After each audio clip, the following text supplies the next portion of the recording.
কদমতলা থানার পুলিশকে চ্যালেঞ্জ জানিয়ে একের পর এক দুঃসাহসিক চুরিকাণ্ড সংঘটিত করল চোরের দল। কিছুদিন বিরতি থাকার পর চোরের উপদ্রব বেড়ে যাওয়াতে আতঙ্কে কদমতলাবাসী। এবারের চুরিকাণ্ডের ঘটনাটি সংঘটিত হয়েছে কদমতলা গভীর রাতে। কদমতলা থানার পেছনে থাকা কদমতলা গ্রাম পঞ্চায়েতের ৭ নং ওয়ার্ড এলাকায়।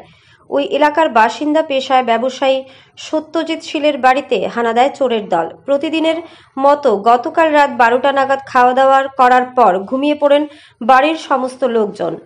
এক ঘরে ঘুমিয়েছিলেন সত্যজিৎ শীল এবং ওনার স্ত্রী। হঠাৎ করে শনিবার গভীর রাতে 2টো নাগাদ ঘরের মধ্যে বিকট শব্দ শুনতে পেরে ঘুম থেকে উঠে দেখেন সত্যজিৎ ওনার ঘরের পেছনের দরজা খোলা রয়েছে। ঘরের ভেতরে এলোমেলোভাবে জিনিস ছড়ানো ছিটানো রয়েছে। ওনার চিৎকারে বাড়ির সমস্ত লোকজন জেগে ওঠে। খবর দেওয়া হয় কদমতলা থানায়।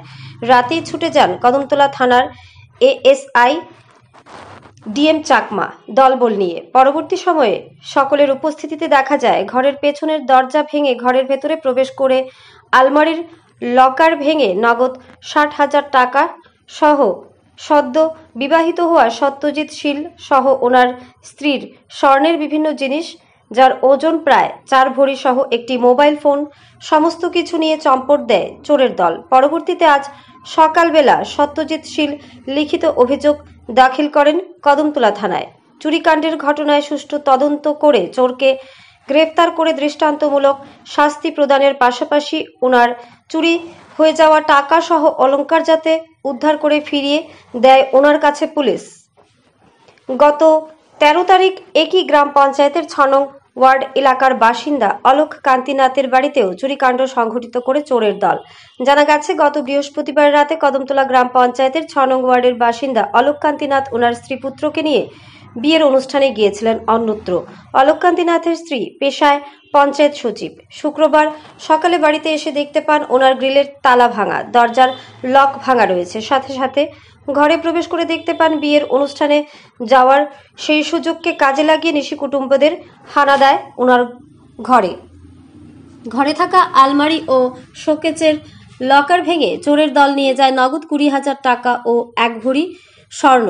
ক্ষয়ক্ষতির পরিমাণ প্রায় লক্ষাধিক টাকা। এই চুরির ঘটনার এখনো পর্যন্ত কিনারা করতে পারেনি পুলিশ। চোরের উপদ্রব কদমতলা থানায় এলাকায় পুনরায় বেড়ে যাওয়ায় আতঙ্কে জনমনে।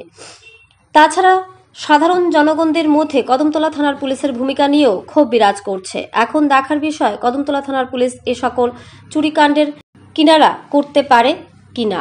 ধর্মনগর থেকে নিজস্ব প্রতিনিধির রিপোর্ট। আর এই ধর্মনগর শুয়ে থাকছি, হঠাৎ করিয়া আমার ছোট দেওয়ার রাত্রে 1:30-2টার মানে সজাগ হইয়া মানে শব্দ হয়েছে। তারপরে এই রুমও আইছে, আইয়া দেখে ডাকছে আমার মতন দেওয়ারে। তখন উঠিয়া দেখছে মানে গডরেজটা খোলা। চোর তো আর দেখছি না, আমরা গডরেজটা খোলা দেখছে, দরজাটা ভাঙ্গা দেখছে। এরপরে তো বিয়া যা যা জিনিস আসতে গডরেজের ভিতরে আসলো সোনার জিনিস, টাকা পয়সা 60,000-এর মতন সোনার জিনিস, সাইডবোর্ডে কিচ্ছুই নাই। তারপরে কুচা দেখছি কিচ্ছু নাই।